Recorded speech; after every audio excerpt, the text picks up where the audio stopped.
Abra a palavra, Salmo 84, verso 1. Quão amáveis são os teus tabernáculos, Senhor dos exércitos. A minha alma suspira e desfalece pelos atos do Senhor. A minha carne e meu coração exultam pelo Deus vivo. O pardal encontrou casa e a andorinha ninho para si, onde acolhe os seus filhotes. Mas eu, os teus altares, Senhor dos exércitos, Rei meu e Deus meu. Então ele está falando aqui do amor que ele tem pela presença de Deus, mas pela casa de Deus. Salmo 84 é um salmista apaixonado por Deus. Ele diz que ele deseja a presença de Deus, mas ele diz que a presença de Deus está na casa de Deus. Por isso ele ama a casa de Deus. E quinta-feira o apóstolo falou que tem um ensinamento de Satanás querendo afastar o cristão da igreja. Quem lembra disso? Ele falou, olha, é uma doutrina satânica, é um ensinamento maligno, que o cristão ele pode viver longe da igreja. O cristão ele não pode viver longe da igreja, como diz aqui o Salmo. Ele fala, Senhor, quão amáveis são os teus tabernáculos, a minha alma suspira, desfalece pelos atos do Senhor, meu coração e minha carne exulta pelo Deus vivo. Não tem como separar o Deus vivo dos tabernáculos, não tem como separar o Deus vivo da casa dele. Se você ama Deus, você ama a casa de Deus. Isso é maligno. Satanás quer afastar você de Deus, porque afastando da igreja, perdemos a intensidade, perdemos a revelação, perdemos o entendimento correto de Deus e começamos a viver na religiosidade. Como Satanás, lá no Éden, ele tentou afastar Adão e Eva de Deus, levando eles a tomar da árvore do conhecimento do bem e do mal. E isso afastou eles de Deus, porque eles se tornaram sujeitos ao pecado. Eu e você, então, temos que valorizar a presença de Deus, mas entender que a presença de Deus, em plenitude, está na casa de Deus. E ele fala, o pardal encontrou casa, encontrou refúgio, a andorinha encontrou refúgio, um ninho, um aconchego, uma proteção, uma fortaleza, um lugar de aprendizado. E ele falou, eu que sou apaixonado por Cristo, pelo Deus vivo, eu encontrei os altares do Senhor Deus dos exércitos. E esta semana, lendo Isaías, abre comigo, Isaías 56, verso 7. Olha aqui que Deus diz aqui, através do profeta Isaías. Também eu os levarei ao meu santo monte. Amém? Isaías 56, verso 7. Também eu os levarei ao meu santo monte e os alegrarei na minha casa de oração. Vocês lembram como Jesus associou a casa de oração ao templo? O templo era a representação, era a sinagoga, a representação do ponto de comunhão entre Deus e os judeus. E primeiramente ele foi enviado para o templo, para estar na sinagoga, pregando a palavra de Deus. Com apenas 12 anos de idade, se não me engano, ou 10, Jesus já estava no templo, conversando com os doutores da lei, que estavam impressionados com o entendimento que ele tinha de Deus. E os pais de José e Maria, quando eles perceberam que a caravana saiu de Jerusalém e Jesus não estava, eles ficaram impressionados, eles ficaram preocupados, não impressionados, e eles falaram, cadê Jesus? Eles acharam que estava com, talvez, Zacarias, Isabel, com algum dos parentes na caravana, mas não estava. E eles voltaram a Jerusalém, e eles falaram, mas Jesus, você ficou aqui? Ele falou, não sabia que eu deveria estar na casa do meu Pai. Fala, eu tenho que estar na casa do meu Pai. Fala, eu amo o Pai e eu amo a casa do Pai. Fala, nenhum ensinamento, nenhum sentimento, nenhuma dificuldade me afastará do Pai e não me afastará da casa do Pai. E quando eles estavam fazendo câmbio ali no templo, Jesus pegou aquele chicote, expulsou os cambistas do templo. E interessante que algumas pessoas falam que isso era oferta. Não, eles não estavam tirando oferta, não estavam falando de oferta para Deus, estavam falando de pessoas comercializando na casa de Deus. Quem entende? Fazendo câmbio ali na casa de Deus. E ali a palavra diz que Jesus falou, olha, Deus escreveu, Isaías escreveu, a minha casa será casa de oração. E o zelo de Deus tocou o coração de Jesus para que fosse preservado ali no templo a casa de oração. Meu irmão, se há algum problema na casa, o Senhor vai corrigir. Quem crê nisso? Mas nós não podemos afastar da casa, nós não podemos afastar do templo, nós não podemos afastar da igreja. Quem afasta da igreja perde a intensidade, perde o ponto de conexão, de comunhão com Deus que está na igreja.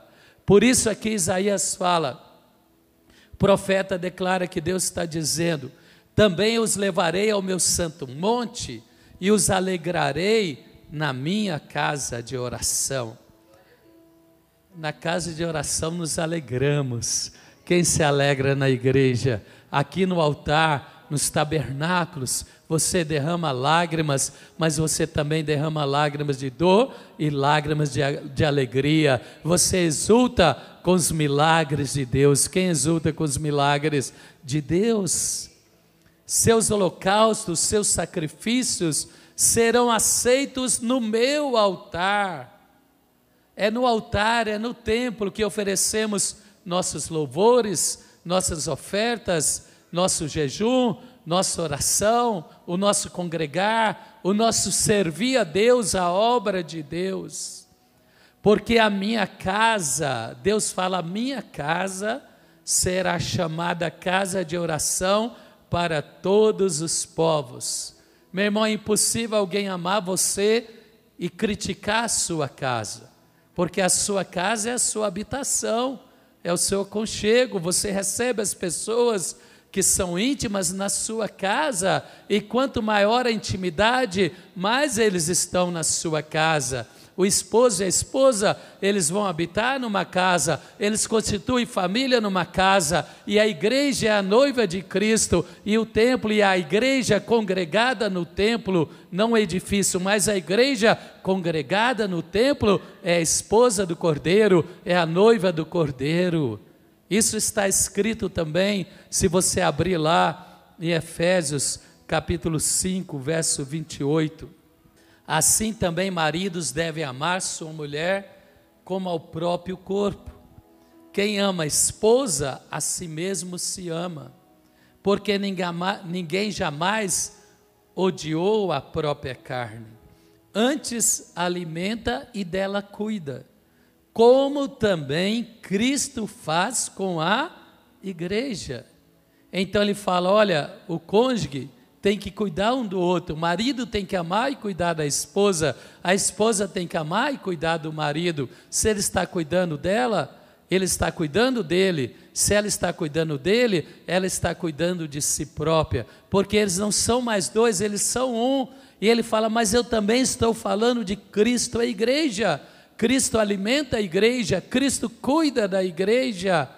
É na igreja que ele liberava os milagres e a palavra de ensino. Aonde Jesus ia, ele ia na sinagoga, ele pregava também no mar, ele pregava nas montanhas, mas ele não deixava de estabelecer a presença dele na sinagoga. Isaías 60, aquele texto profético, o Espírito de Deus está sobre mim, e ele me enviou para curar os quebrantados de coração. Quem lembra? Se não me engano é Isaías 60 ou 61, é um desses dois.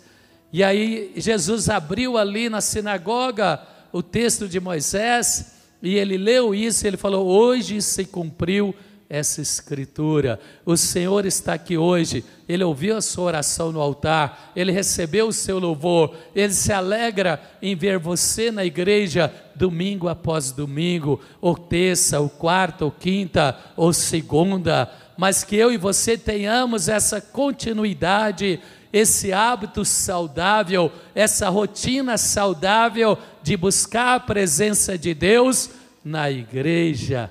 E é tão gostoso ver na igreja as crianças ali, os dogmas no sábado, a atitude. Meu irmão, minha irmã, é impossível amar a Deus e não estar na igreja. Coloque isso no seu coração, na sua mente. Eduque os teus filhos desde pequenino a ter o hábito de estar na igreja.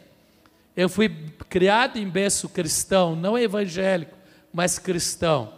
Mas não fui habituado a estar na igreja.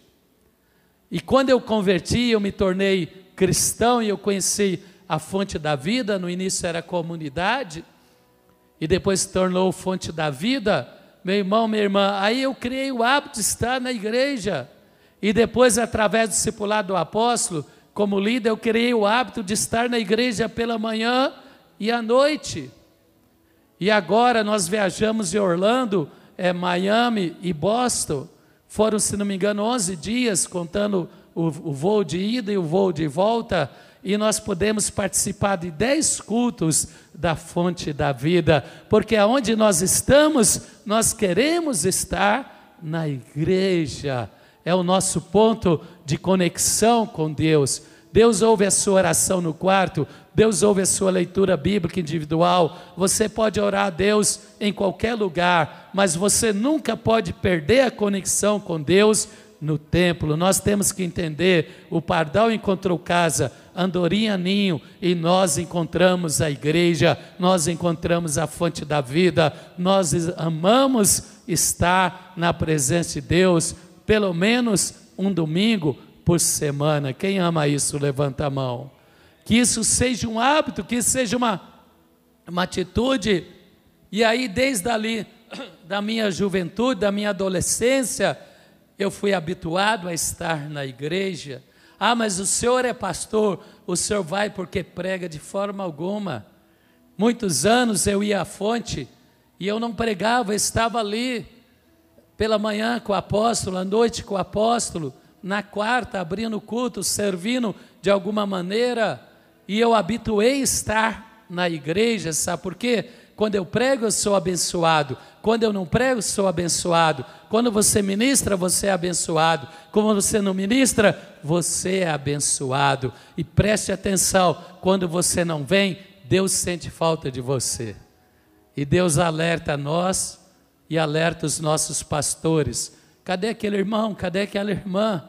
Pastor Théo, pastor Claudinei, pastor Juscelino, pastora Viviane, os bispos, presbítero Leandro, eles ligam. Quem já recebeu ligação aqui de pastores, ou da bispa, ou da gente? Quem já recebeu, né? Irmão, senti a sua falta. Por quê? Porque Deus fala, olha, cadê aquela ovelhinha, cadê aquele irmão, cadê aquela irmã? Liga para ele, lembra ele da importância de estar na igreja. E é precioso demais. Por isso que ele fala, Deus, pardal encontrou casa, andorinha encontrou ninho. O pardal voa, a andorinha voa, mas eles voltam para o lugar de refúgio, de proteção, de descanso. Assim somos nós. Nós temos a semana atarefada, mas de domingo a domingo nós estamos no templo, ou até mais do que domingo, para renovar as nossas forças. Eu encontrei, verso 3, os teus altares, Senhor dos exércitos, Rei meu e Deus meu. Eu falei que uma das expectativas nossas para esse ano era quebrar todo o pó, toda a amarra da pandemia. E nessa quinta-feira Deus sacudiu de nós toda lembrança ruim. Quem concorda, levanta a mão, né? Foi um momento extraordinário. E a igreja vai continuar promovendo eventos, cultos, atividades. Meu irmão, minha irmã, nós temos que continuar fazendo os altares da igreja, dos eventos da igreja, o nosso lugar de celebração, de adoração, de clamor, de comunhão, de relacionamentos saudáveis e também, fala comigo, e também de ajustamentos. Aonde não há ajustamento? Aonde não há relacionamento. Vocês concordam? Quando o casal chega no gabinete pastoral e fala assim: bispo, tenho 20 anos de casado e nunca discutimos. Aí eu amarro a minha boca, eu falo: então o negócio está muito ruim. Está cada um para o lado. É verdade ou não é? Quem concorda? Porque quem convive e relaciona, ajusta. Ele ajusta. Nós somos pessoas limitadas. Nós somos pessoas muito bem intencionadas. Amamos o cônjuge, amamos os filhos, mas temos momentos de ajustamento. Assim também é na igreja. E na igreja é o nosso lugar de crescimento. Quem concorda comigo? Ajustamento, ele promove o nosso crescimento. Nós amadurecemos no relacionamento conjugal, nós amadurecemos quando temos os filhos, e nós amadurecemos quando relacionamos na igreja, porque nós temos vínculo com Deus, com a igreja, e é vínculo forte que não se rompe, e isso promove o crescimento e o ajustamento entre nós, e esse ajustamento traz bênção. Salmo 133, quão bom e quão amável é que os irmãos vivam em união, mas nem sempre é agradável, mas sempre ali Deus derrama a bênção. Levanta as mãos e fala: o meu lugar de oração, o meu refúgio, o meu ninho é a minha igreja, a fonte da vida, onde Deus libera a bênção sobre mim, sobre a minha casa. Quem pode aplaudir ao Senhor por isso? E aí no verso 4 ele começa a profetizar, ele começa a lembrar dos feitos de Deus através do altar, através do templo, através do santuário. Verso 4 ele diz: bem-aventurados que habitam em tua casa, louvam-te perpetuamente. Quem pode dizer amém? Fala para o seu irmão: você é bem-aventurado. Levanta as mãos e fala: eu sou bem-aventurado. É melhor estar aqui do que no estádio de futebol, ou diante da televisão, ou numa churrascaria, porque aqui Deus está liberando a bênção. Quem pode aplaudir ao Senhor? Mas é claro, você pode estar em outros ambientes também, mas nunca esquecer de estar na casa do Pai, como Jesus falou: vocês não sabiam que eu deveria estar na casa do meu Pai? Oh, meu irmão, minha irmã, que você e eu possamos ter esse entendimento que Jesus já tinha com 10, 12 anos de idade, e depois ele perpetuou, ele cuidou de estar na sinagoga, de levar a revelação, de corrigir ali o comércio dos cambistas, porque ele amava o templo e a casa de Deus. E assim foram os apóstolos. Paulo, primeiramente, ele começava a pregar nas sinagogas, e depois, quando talvez os judeus rejeitavam, ele ia para os gentios, e aí ele constituía a igreja pregando para os gentios. Bem-aventurados que habitam na tua casa. Habitar é diferente de conhecer, é diferente de visitar. Quem concorda comigo? Aonde você habita, você tem uma continuidade. Quem habita na fonte tem o seu lugar costumeiro de sentar aqui na igreja. Você concorda comigo?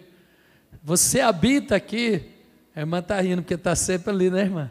Você habita aqui na fonte, você tem o seu lugar, Deus sabe onde você está, você sabe, você tem o seu círculo de relacionamento, você tem o pastor, a pastora, ou líder, presbítero ou presbítera que te conhece, que te acompanha.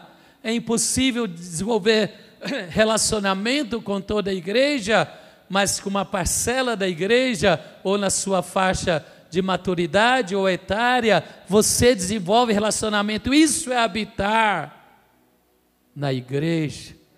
Suas crianças conhecem a salinha, conhecem os professores, teus filhos interagem com os departamentos, com a liderança da igreja, você conhece o calendário da igreja, quando você viaja, você tenta conhecer o calendário da igreja para preservar a oportunidade de você estar nos melhores eventos da igreja. Quem concorda comigo? Nas grandes celebrações da igreja, você já sabe as atividades da igreja, esses momentos de campanha, de jejum, é habitar na casa de Deus, não é ir de vez em quando, como se vai ali num restaurante, ou quando se vai numa outra atividade, mas você é a sua segunda família, a família espiritual, a igreja, a sua segunda casa é a sua igreja. Você fica feliz quando há um investimento na igreja,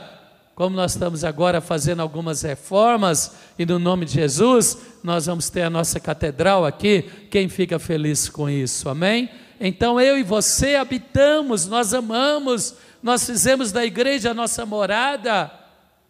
Louvam-te perpetuamente. Quem tem esse hábito, quem tem esse estar na igreja, sempre terá oportunidade de louvar, de celebrar, de cantar, de adorar, de dizer: Deus é maravilhoso. Quem pode levantar as mãos e falar: Deus é maravilhoso? Fala: ó minha alma, não se esqueça de nenhum dos benefícios do Senhor meu Deus. Quem pode aplaudir ao Senhor por isso?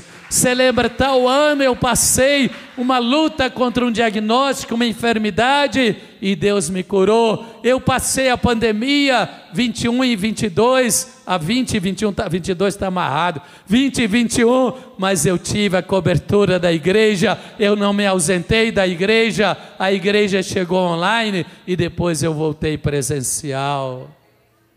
Nossas memórias, nossos louvores, nossas lembranças, o casamento, a apresentação das crianças, os batismos, as liturgias, as celebrações, o crescimento, a escola bíblica, a escola ministerial, o desenvolvimento da fé na nossa igreja.